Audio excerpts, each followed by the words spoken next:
వేసవికాలం రాగానే భానుడి భగభగలకు ఉపశమనం కోసం అందరూ ఫ్రిడ్జ్ నీళ్ల వైపు పరిగెడుతుంటారు.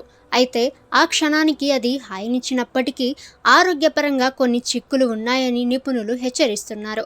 మన శరీర సాధారణ ఉష్ణోగ్రత సుమారు 32 డిగ్రీల సెల్సియస్ ఉంటుంది. మనం ఐస్ కోల్డ్ వాటర్ తాగినప్పుడు శరీరం ఆ నీటిని తిరిగి శరీర ఉష్ణోగ్రతకు తీసుకురావటానికి అదనపు శక్తిని వెచ్చించాల్సి ఉంటుంది. దీనివల్ల జీర్ణక్రియ మందగించి అలసట వచ్చే అవకాశం ఉంది. చల్లని నీరు తాగటం వల్ల రక్త కణాలు కుంచుకుపోతాయి. ఇది ఆహారం అరగటానికి అడ్డుపడుతుంది.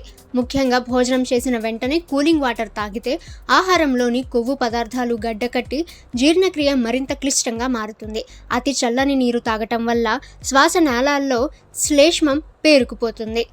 దీనివల్ల గొంతు నొప్పి, దగ్గు, గొంతు ఇన్ఫెక్షన్లు వచ్చే ప్రమాదం ఉంది. శరీరంలోని అత్యంత పొడవైన నరము వేగస్ నర్వ్. అతి చల్లని నీరు ఈ నరమును స్టిమ్యులేట్ చేయటం వల్ల గుండె వేగం తగ్గే అవకాశం ఉందని కొన్ని అధ్యయనాలు చెబుతున్నాయి. అందువల్ల చల్లటి నీరు తాగకపోవటం మంచిదని ఆరోగ్య నిపుణులు సూచిస్తున్నారు.